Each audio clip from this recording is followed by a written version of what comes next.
نحمده ونستعينه ونستغفره ونعوذ بالله من شرور أنفسنا وسيئات أعمالنا من يهده الله فلا مضل له ومن يضلل فلا هادي له وأشهد أن لا إله إلا الله وحده لا شريك له وأشهد أن محمدا عبده ورسوله اللهم صل وبارك على نبينا محمد وعلى آله وأصحابه أجمعين.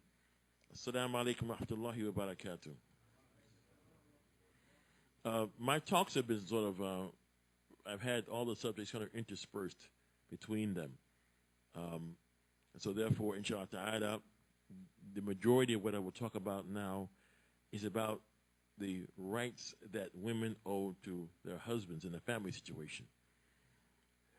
So inshallah ta'ala, start with the same verse, because the same verse that has been the theme of the talk has been the following verse. أعوذ بالله من الشيطان الرجيم بسم الله الرحمن الرحيم الرجال قوامون على النساء بما فضل الله بعضهم على بعض وبما أنفقوا من أموالهم فالصالحات قانتات حافظات للغيب بما حفظ الله والتي تخافون نشوزهن فعظوهن واهجروهن في مضاجع واضربوهن فإن أطعناكم فلا تبغوا عليهن سبيلا إن الله كان عليا كبيرا. The translation of the verse, which is, men are the protectors and maintainers of women because Allah has made one of them to excel the other, and because they spend to support them from their means. Therefore, the righteous women are devoutly obedient to Allah and to their husbands, and guard in their husband's absence what Allah orders them to guard, meaning their chastity and their husband's property. As to those women on whose part you see ill conduct, admonish them first. Next, refuse to share their beds, and last, beat them lightly if it is useful. But if they obey you, seek not against them means of annoyance. Surely Allah is ever most high, most great. I want to read something to you, inshallah ta'ala, from a book that I hope that you own. And this is from the Structure of the Muslim Family, and the original Arabic text was written by Sheikh Muhammad al-Manjami, rahmatullah alayhi. In the footnotes that was done by our brother, Hassan Somali, hafidhahullah, it says, in Western culture, women are frequently being exploited by large corporations and businesses to earn an extra buck. It seems that they believe the more explicit and lewd they become, the more money they will earn. This has produced a generation of people who do not look at the woman as a mother or educator, but they see her as no more than a sex object who is to be utilized to entice some dull, dim-witted person into buying their product. Strangely enough, we don't hear any cries of oppression or mistreatment that leads us to say, remove the blank of wood from your eye and then investigate what is in mine. And I think that must be perhaps a British expression. This type of attitude has a great effect on the family structure and the society as a whole. It is totally expected for this to breed a volatile reaction. And this is expected when as people turn away from laws of Allah. Read these clips of the following article. And the article's title is, They're Out at School and Tension is In. And this was from the Philadelphia Inquirer, February 8th, 2004. Philadelphia high schools are struggling with a new problem in student behavior: rising tensions between heterosexual and openly lesbian girls. Nationwide, lesbians increasingly are declaring their sexual orientation and publicly displaying their affection for each other at younger ages. And Philadelphia appears to be in step with that trend. So that trend would include most major cities. In major cities, if your city is a city, it is not exempt from this. The phenomenon has led to embarrassing moments in some cases and physical clashes in others. Accusations of intimidation have surfaced on both sides. from lesbians who say they are being harassed, and from heterosexual girls who say they have been grabbed and bothered. At Simon Grat High School last month, a fight broke out in the cafeteria between a group of lesbians calling itself Lipstick and other girls. I believe the group here in Durham is called The Family. It's an old group. It's called The Family. According to police, in December, a student was beaten outside Kingston High School after they interfered with a relationship between two girls who were open lesbian, police said. At Northwestern High School last spring, staff and students were taken aback when some girls were seen unabashedly touching each other, and so on and so forth. So I only said it to say that when you read about the verses like these that deal with admonishing a person's wife, they have full-scale wars going on between their daughters. And so they cannot speak about Islam. So I said that to show that this is something which is obvious, it's public, it's well known, that their women have been mistreated over many, many centuries, and there was one point when Christianity didn't even know what a woman was, whether she was like a man, whether she had a soul, whether she didn't have a soul. If you look into their history, you find they had no idea what a woman was. And so they had to define it. So at one point they thought the man owned her, so they did what? They gave her his last name. This was for ownership. He owned her. Not her father's name, but under her husband, he owns her, so she's Mrs. So-and-so. She's his chattel like a slave. You check it. You'll see this is their history. So therefore, in their actual clear history, the world had no idea about this being that they call the woman. So here, the Sheikh says, this verse that we just read, and its translation, وقد دلت الآية الكريمة على وجوب طاعة المرأة لزوجها في غير معصية الله من ثلاثة وجوه. So the Sheikh said that this verse shows that a woman is supposed to obey her husband in everything, and these three issues, in everything except what? Ma'asiyah. That she should not obey him if he asks her to sin or commands her to sin. Al-Wajh al-Awwal, in the first aspect, she is to obey him in. قال تعالى الرجال قوامون على النساء. That men are the protectors and maintainers of women. القوامة يقتضي السمع والطاعة وإلا لم يكن لها معنى. The Sheikh said, if it hadn't been for سمع والطاعة, I hear what you say and I comply, the qawama wouldn't have any meaning. That's what it means. He is the maintainer and he is the protector of women. So therefore he maintains how many things? We talked about it the other night. How many things does he maintain in the house? Two main things. What are they? He maintains the... Now, what does he maintain inside the shelter? He maintains the he maintains the Islam of the household. He maintains the Islam of the household because the deen is part of what? Deen rizq. Al-ilm deen rizq. He maintains all of the rizq. So he maintains the status, the state of condition of the religion inside the house with his wife and his children. And then he also maintains what? And then also he maintains on the other side the material maintenance. He maintains the religious maintenance. He maintains the material maintenance, which means he has to have an ilm. And he has to have how much ilm? We talked about that last night. How much ilm is he supposed to have to be a teacher in his household?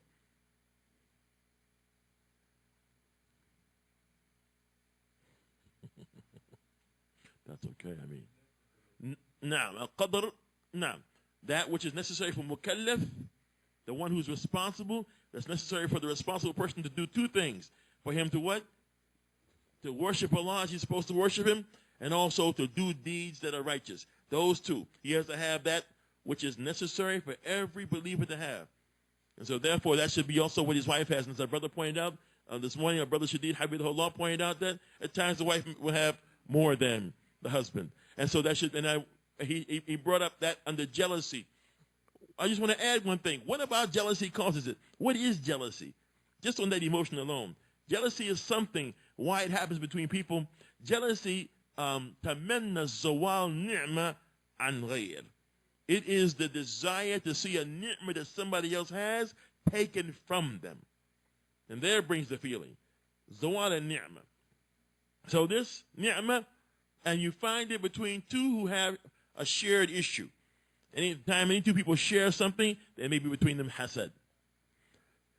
So the wajh al-awwal, as-sam' wa ta'a. So sisters should hear what their husbands say in what's righteous about in the deen of Islam, and they should comply with it. وجه الثاني قوله تعالى والصالحات القانتات. And so the righteous believing women والقانتات هنا مطيعات لله تعالى وأزواجهن. He said the obedient one here, it means the ones who are obedient to Allah and obedient to the husbands. That's a qanit. Qanitat. She's obedient to Allah, and then ثم she's obedient to her husband. أو أزواجهن. قال ابن كثير. Ibn Kathir said رحمه الله تعالى قال ابن عباس وغير واحد معنى مطيعات لأزواجهن. So Ibn Abbas radiallahu anhuma and others have said the tafsir of that qanit, obedient, means obedient to Allah. Or he said, then he just said يعني مطيعات لأزواجهن. They obey their husbands. وجه ثالث قوله تعالى والتي تخافون نشوزهن فعيذوهن واهجوهن في مضاجع واضربوهن فإن أطعناكم فلا تبغوا عليهن سبيلا إن الله كان عليا كبيرا. And so if you fear from them disobedience, or ill conduct, admonish them first, next refuse to share their beds, and last beat them lightly. If it is useful, it's in parentheses. But if they obey you, seek not against them means of annoyance. Surely Allah is ever most high, most great.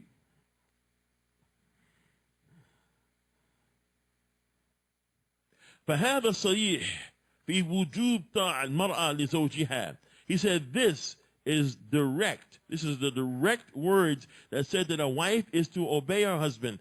تحريم نشوزها. And that is haram for her to show ill conduct. وتعاليها عليه بمخالفتها. And for her to rise above him by opposing him. And we spoke about this last night, about a woman rising above her husband in what issue? In the issue of the children. And how the children what? How they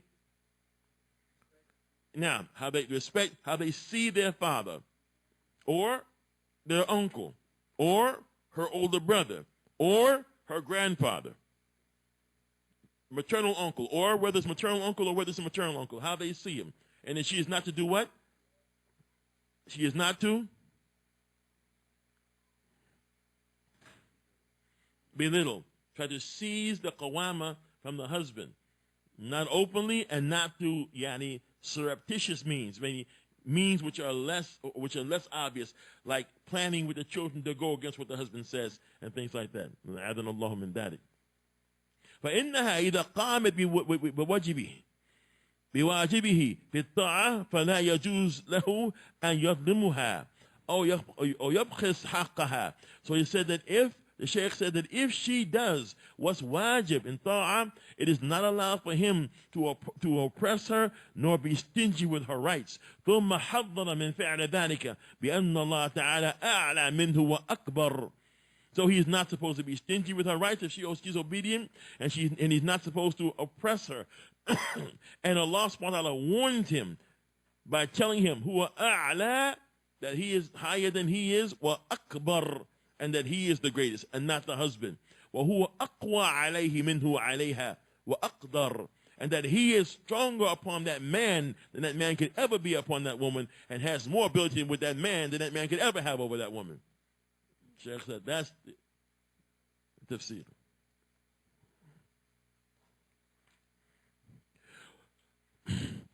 Why بدل ذلك ويدل كذلك على أن من حق الرجل على زوجه أن يطيعه بالمعروف, that she should obey him in the goodness, in good things.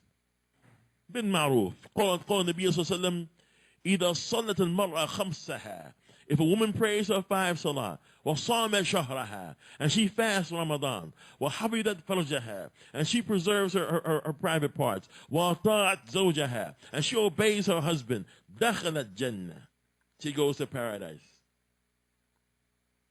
وفي رواية قيل لها ادخلي من أي أبواب الجنة شئت. Or another report says, it said to her, go into paradise through any door that you want. Said to the woman, this is what our brother said this morning. Hafidhahullah ta'ala. It is said to her, go into paradise through any door that you want. وحديث دل على وجوب تعمر لزوجها من وجهين. And this hadith shows or indicates to us that it's wajib for a woman to obey her husband. Because understand, ya ibadallah, قال الله تعالى وجعلنا بعضكم لبعض فتنة أتصبرون وكان ربك بصيرا. And we have made all of you a fitna for all of the other ones. وجعلنا بعضكم لبعض فتنة لنبلوكم أيكم أحسن عملا. Why? So we can test which ones of your deeds are better. So in every group of people, every combination, every partnership, every association, there is fitna. There's ikhtabar. There's an imtihan to see whether a person will give this person their rights, whether they are younger or older, male or female, poor or rich, short or tall, black or white, young or old. Every instance is a fitna.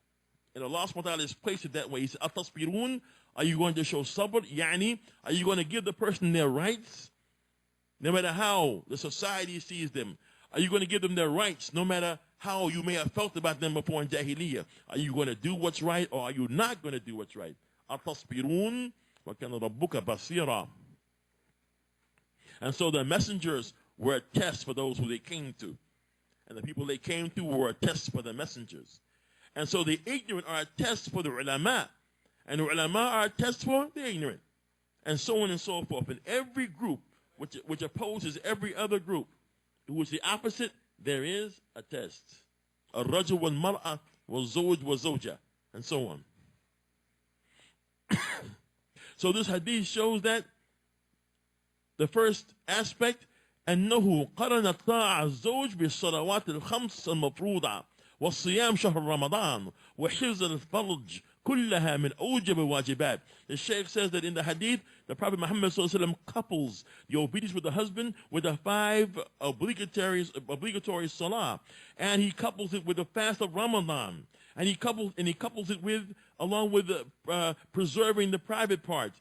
All of these are some of the most obligatory things in the religion of Islam. So in this hadith, it shows that obedience to the husband is at the level of the most obligatory things. It's at the level of the 5 salah. It's at the level of the fast of Ramadan. It is at the level of preserving the farj, obedience to the husband for a woman. Although everything around her says what? You ain't got to listen to him. Listen to him for. What you listening to him for? You gotta do what he say? You mean you gotta do what your husband say? You can't go to mass unless he say? You couldn't obey your father after you got married to a man unless he says. We're gonna come to it in a minute. Even your dad, he takes precedence. Your husband takes place over your dad. And that's personal to me. I got 4 daughters. They get married in khalas. My word is zift. The Egyptians say zift. Zift kalam, mafish. Sifr. I have nothing more to say. Oh, she ain't coming over for dinner today? No. Why? Because her husband says so. Okay. I'll get with him later, inshallah. The second one.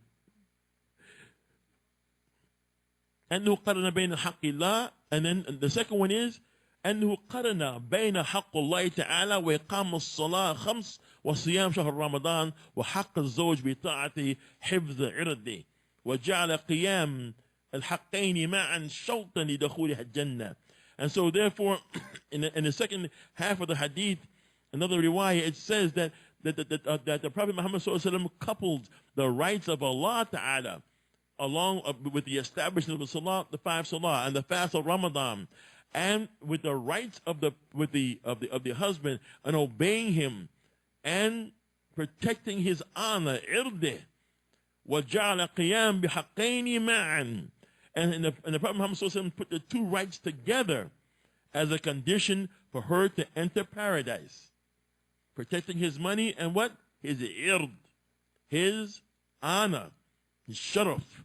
I mean, she cannot go out and speak about him to diminish his honor. You know, do that. And go out and do that. He has to protect the money and his ird. And we know that, huh? A Muslim's blood, money, and the ird is what? These three things. So what are these things in the relationships between us? They are naam, sacred. Not open to any assault by anyone. Al-malu, al-dam, wal-mal, wal-ird. والذي نفسي بيده لا تؤدي المرأة حق ربها حتى تؤدي حق زوجها. And I swear by the one who has my life in his hands, the Messenger of Allah said that a woman does not perform the rights of her Lord until she gives her husband his rights. وَدَلَّ ذَلِكَ عَلَى أَنَّ طَاعَتُهَا لِزَوْجِهَا حَقًّا وَاجِبْ عَلَيْهَا. And so it shows that her obedience to her husband is a right which is wajib, obligatory upon her.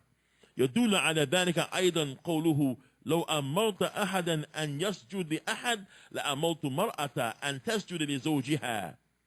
And so therefore it says that, and the Prophet said that if I was to order someone to make sajda to someone else, if it was such a case, I would order a woman to make sajda to her husband. فإذا كان عليها أن تطيع فيما لا منفع فيه.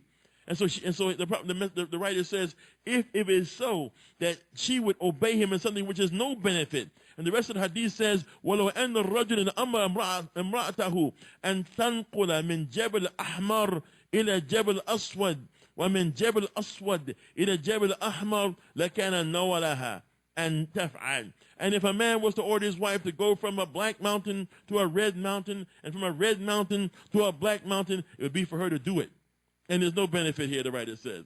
Where's the benefit? So if he was to order her to do something with no benefit, then what about the things which have benefit? فَكَيْفَ بِطَاعَتِهَا لَهُ فِي مَا فِي مَصْلَحَةٍ ظَاهِرَةٍ. Then what about her obeying him in those things which are have open benefit? فَمِنْ قِيَامِ أُمُورِ مَعَاشِهِ وَتَرْبِيَةِ أَوْلَادِهِ وَنَحْوَ ذَلِكَ. From the things that have to do with the benefit of their life together and their teaching the children and those things. What about the things which are beneficial? There can't be any kalam there. وبين عليه الصلاة والسلام أن طاعة المرأة لزوجها من أمارات صلاحها واغتطاط زوجها بها واغتياط زوجها بها. And so he said that the Prophet Muhammad said that her following him and obeying him is a sign of her goodness. Salahaha.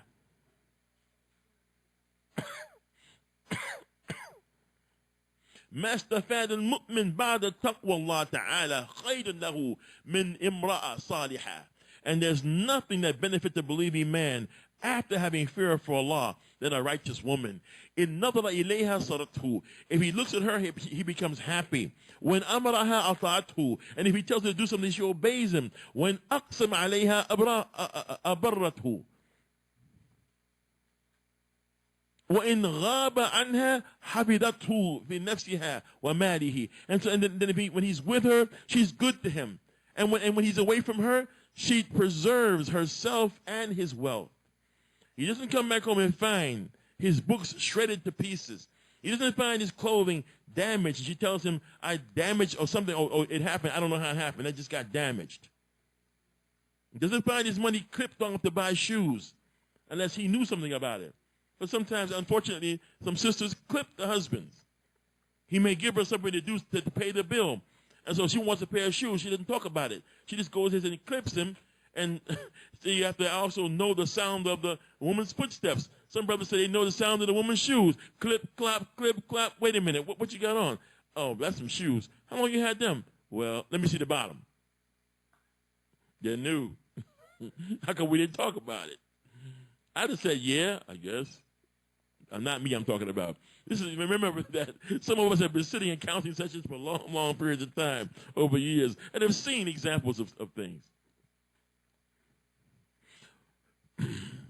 So she doesn't, his wealth is safe with her.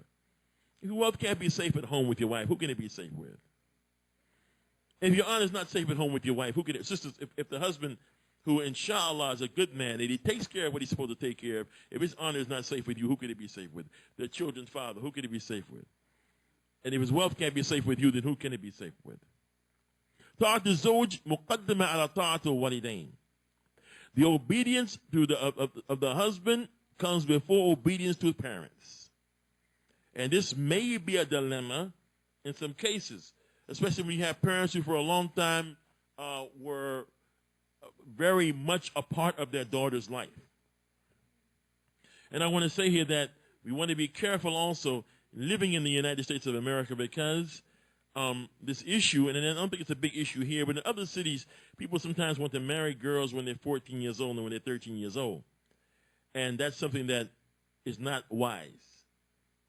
It's not wise. And I'll give you the two reasons. I didn't say it wasn't Sharia. Said that if you have harm and benefit, if the harm is greater, you don't do the benefit. If the harm can lead to greater harm, you don't do it.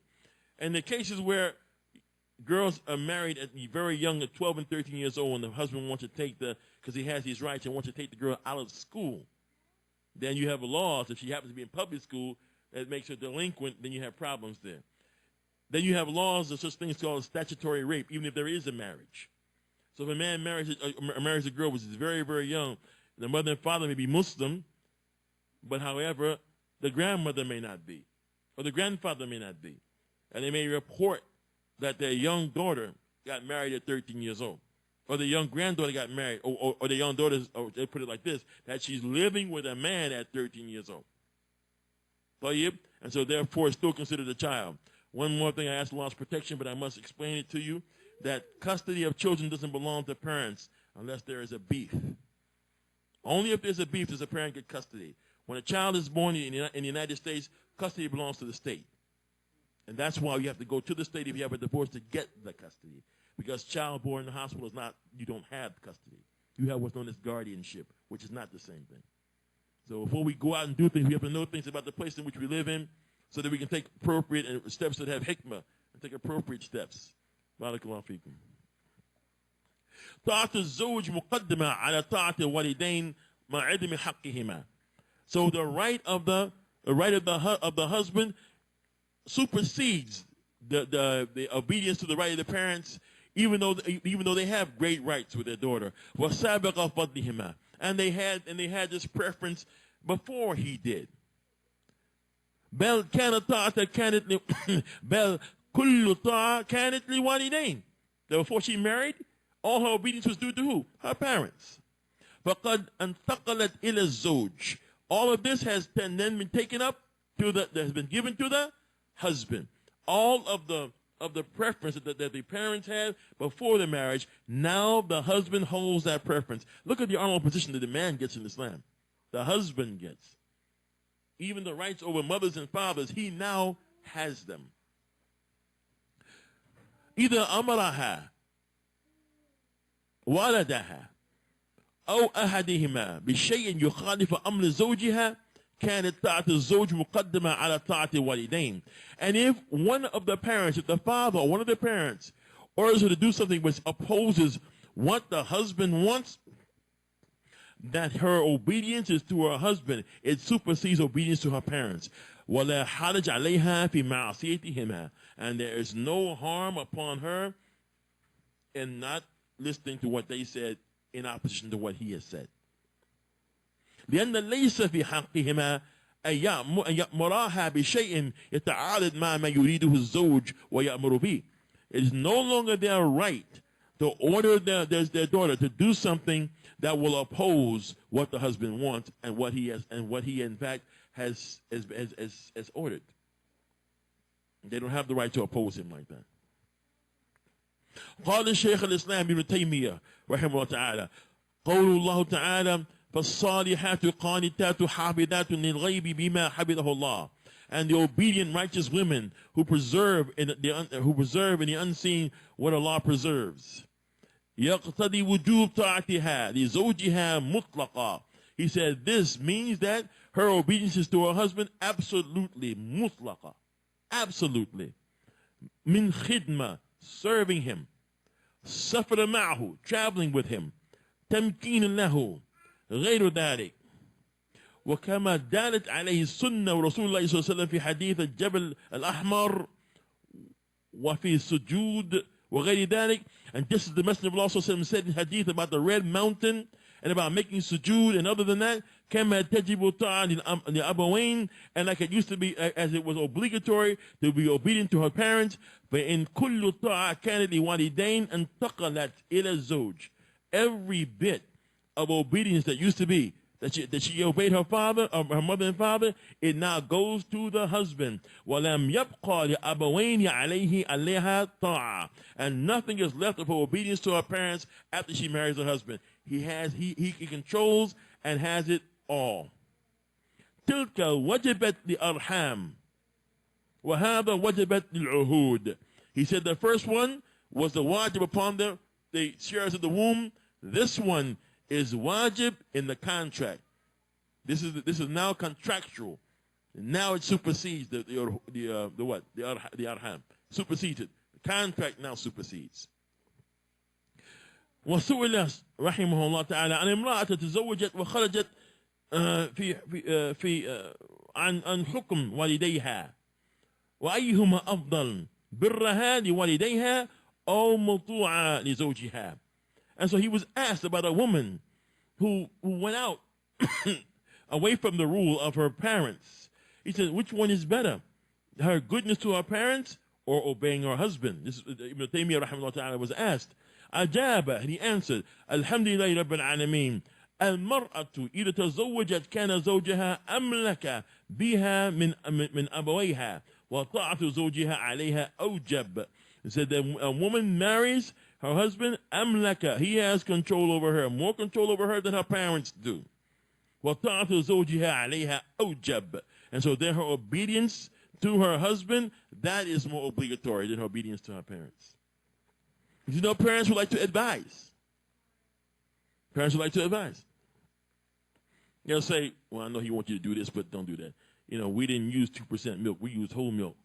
We didn't like mayonnaise. We used to use wheat. We used to eat wheat bread. Now you eat white bread. What's wrong with you? My husband likes white bread. Seriously, little stuff. You'd be surprised. Little stuff. You raised it one way. You come in the house. What's he buying that for? Because that's his money, and he has the right to buy that. This is his house. Okay. It's not good for you. This is what he wants. That's what he wants. ما فيش كلام. كلام ما فيش. ثم أورد النصوص كثيرة من كتاب وسنة تدل على عدم حق الزوج. That then Ibn Taymiyyah rahimahullah ta'ala, he gave many evidences from the book and from the sunnah that shows the great right of the husband. ووجوب طاعته فيما لا إثم فيه, and showed the obligatory nature of her obeying him in what? In things in which there is no sin. See, we can't argue about different ideation. Sometimes we get into a debate about whose idea was better. The question is, it is sin. That's the question, not whose idea was better. I'm smart. Smarter than your husband, more than he is. There's a standard that which we're all responsible to follow. Just as the father had his wife, and her father had his wife, and her father could not come into his affair, he also has to be the same. Just what he expected from her, he has to also expect. With respect. Because what was he initially? The father was who? Waliyuha. Alaysa kadhalik? He was in a position to control it up to a point, to see it to a point, to examine to a point, to question to a point. So then he made the deal. Ijab wa qabul. He offered her, and the man took her. So before you offer, what must you do? Ya Aba, you must know who you're offering your daughter to. If you have daughters, you must know. And your son must know too who he's married. And he must know. وقال زيد بن ثابت الزوج سيد في كتاب الله. He said that the husband is the master in the book of Allah. وقرأ قوله تعالى وألفيا سيدها لدى الباب. And they met سيدها لدى الباب. And I think it was Yusuf alayhi salatu salam and the Zoj of the Medic. Aziz, I think his name is Aziz, Malik Aziz. When he ran to the door, it said they met who? Sayyidaha. They met her master at the door. Who was her master? Her husband. Met the master. He used to call it in Old English. They said the master of the house is not him. You ever heard that before? You've heard it. You never used to hear it. You used to hear it. Master. And in fact, Mr. is what? Mr. is a corruption of the word master. Master James, Master William, it's master. Master of the house. Rabbul Bayt.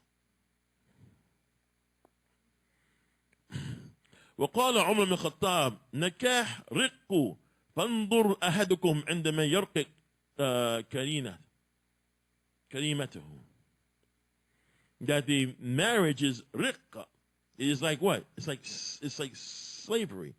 So when you look to who he is placing that woman is a slave to. Riq. And alhamdulillah, and because we hear words like this, and the Western world may hear the words, where their associations are wrong. Because what we read the other night from the ulama, they said, man, it's not supposed to come in and rough up the house. The same Ibn Khattab said what? He should be like what in the house? Like a kid. His way is not, to be unfair, unjust, to make everybody uncomfortable. His way is, he's all right in his home. This is his home. Everybody lives here. People should be allowed to live.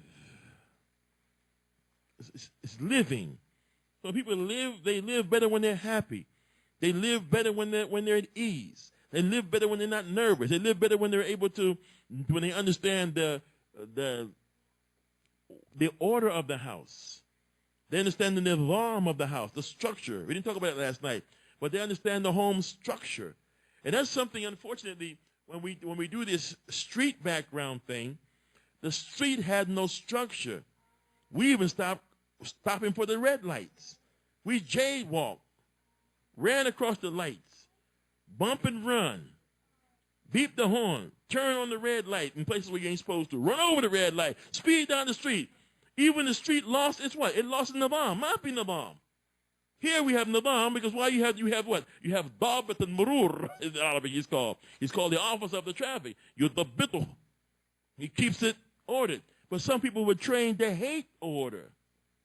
Hate it. The gangs have no order. Their order is disorder. Their order is chaos. Criminals don't have order. What they feed off of chaos. They cause chaos, like the lions making the bulls run so they can find the weak bull and their predators. So they always keep chaos going so they can attack and drag something down. There's no order there. So we can't operate like that. And so we can't listen to those who hate to have structure. There's no structure. No, in Islam there's what? There is structure. Not for us to become bored with the structure. What is boredom? Not for the sister to become bored with the structure. The structure leads us where? Ila Jannah. Ila Rida Allah subhanahu wa ta'ala wa ila Jannah. What is boredom? Boredom is what? What is boredom? How do we define it? Ibn Qaddam rahimahullah ta'ala defined it. He said and be malal. Malal is what? Malal adam as-sabr. Boredom is the absence of patience. Boredom is the absence of control. And so therefore the one who's bored, al-khabab, he's looking for disappointment because he's not doing what he's supposed to do, so he won't be bored. If he would do what he's supposed to do, he wouldn't be bored. But since he's trying to avoid what he's supposed to do, then he becomes bored. He becomes, I got nothing to do. No, I'm bored. You're bored? What are you supposed to do? Do what you're supposed to do. If you do what you're supposed to do, you're not bored, you're working. But of course, there's a trick of shaitan, one nafs. Even doing what I'm supposed to do, I find that boring too. But you're working toward a future goal.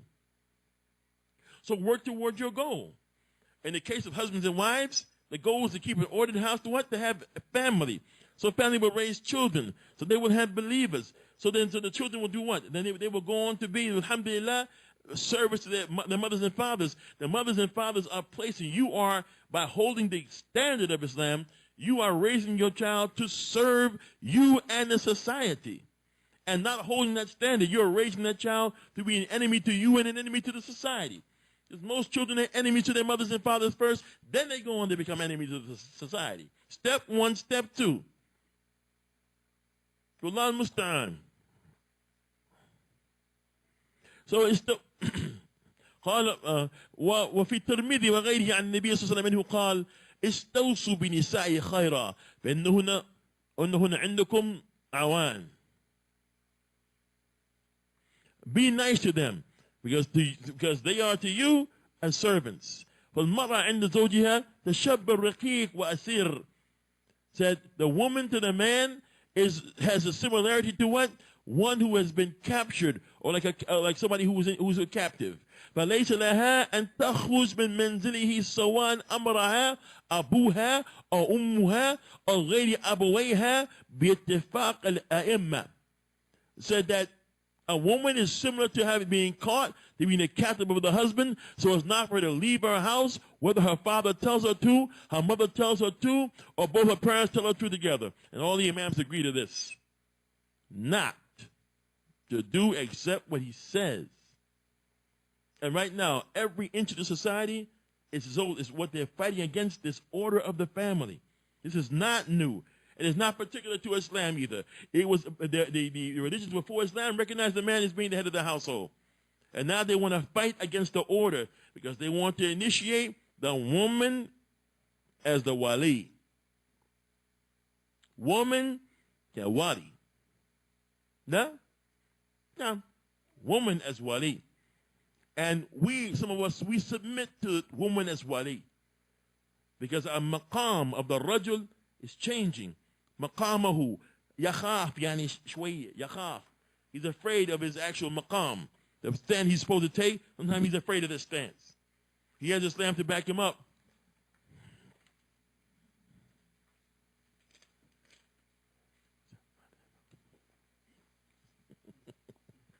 Barakallahu feekum. He has Islam to back him up, alhamdulillah. But sometimes yakhaf min maqam.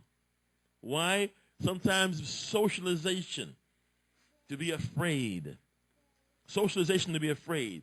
Afraid to be calm, because calm is viewed as cowardly. By whose rules? Like our brother said this morning. By whose? What did Shaitan get the idea that from himself? What did he say? Fire was better than mud. Okay. So why is calm and collected afraid to work hard? Some people are afraid to work hard. It happened when they were small and in school. Since nobody encouraged them, somebody was always calling them away from working. Don't work, let's go play. Player? Even call everybody a player. A football player, basketball player, hockey player, play on women, player. He's playing. He'll play the game. He's playing. Hey, player. La. Rajul ghair. Not a player. Not somebody to play with either. Not a player and not to be played with. Nobody. Say, barakallahu feekum. Not to be played with. I'm saying disrespected. And to not be disrespected, you don't have to blow up. You're on the floor. You know, flexing. I'm in the house. I'm in the house. Oh, you are? Spell abode. Oh, wait. This is their house. Which there did I mean? Spell it. Oh, I wasn't there. I wasn't in class for that one. That was 4th grade. Where was you in the 4th grade? That was 4th grade. How come you don't know the difference between there and there? How come you don't know the difference? Because your awareness of reading and writing and communication, you let all that go. You didn't care about that. And what did you do instead? Because later on it becomes a factor. Muslims write. And I've always written letters. Khattab wrote letters to the awliya. He wrote to them. The people didn't want these. He wrote them. They wrote back. Ibn Taymiyyah wrote letters. People wrote him. We wrote. See, all the skills, they're trying to cut back on men's skills. So they can't be a skilled man. And therefore can't sometimes be a skilled father. Can't be a skilled parent. Can't be a skilled husband. Do not let people cut the skills. Go back and get those basic skills. The basic Arabic skills, the English skills. You speak English, you should know English. To communicate is a skill. Skilled man. A man's supposed to have a skill. He's supposed to be skilled. That's why his head won't fit in the kufi. Not my head won't fit in the kufi, not your head. I'm the one that has a hard time shopping.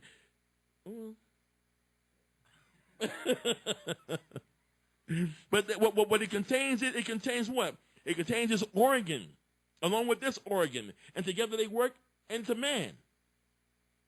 It's cheating the man out of his skills. So they'll take a back seat.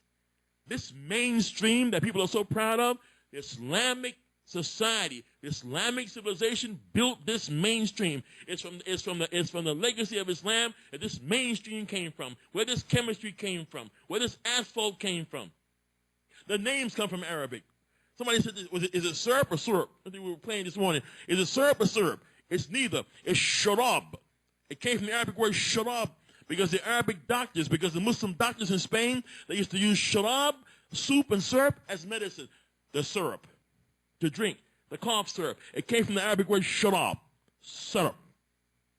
That's where it came from. We were speaking with the doctors. What's that thing called? The forceps to grab a fetus. The forceps was invented by the Muslims in Spain to grab a dead fetus from a mother, not to strain her, not to grab a live fetus and cut his face all to pieces. It is study ibadallah. It's understanding your history ibadallah. Understanding the legacy ibadallah so you can stand strong and have honor and come forward and not worry. Worry about the sin. Don't worry about development. You know, I ain't functioning today. I ain't functioning. How can it be a man say he ain't functioning? What kind of talk is that talk? You functioning. If you wasn't functioning, it'd be four what? 4 takbirat. وماشي إلى مقبرة خلاص, to the cemetery. When you ain't functioning no more, you dead. And don't waste your time, because your life is your time. And your time is connected to your life. Sisters, your time is connected to your life. Because when your time is up, your life is over. Time and life go together. Don't waste your time. Don't worry about the trends. Trying to be cute. I'm thinking people here, but you know people, that being cute is more important than being Muslim. There ain't no cute. What cute? There's a building. We have things to do. A lot of things to build, for the children. Everybody's not going to be able to leave. Everyone's not going to be able to leave. So what are you going to do? We need qualified men. Qualified men. I just need a soapbox. We need qualified men. Qualified men, barakallahu fi. But actually, I'm just kind of joking around, but that's not a joke. Qualified, certified. And even now, if you're 50 years old, recertify. And even now, go back. And even now, stand in the classroom. And even now, teach. And even now, be a builder. Never stop until you die. Don't stop. And sisters, inshallah, when we do that, we need your commitment. You're not going to go Oprah on us. That you're going to stand behind us where you're supposed to stand. And you're going to support us and help us raise our children. هذا وصلى الله على نبينا محمد وعلى آله وصحبه أجمعين سبحانك اللهم وبحمدك أشهد أن لا إله إلا أنت أستغفرك وأتوب إليك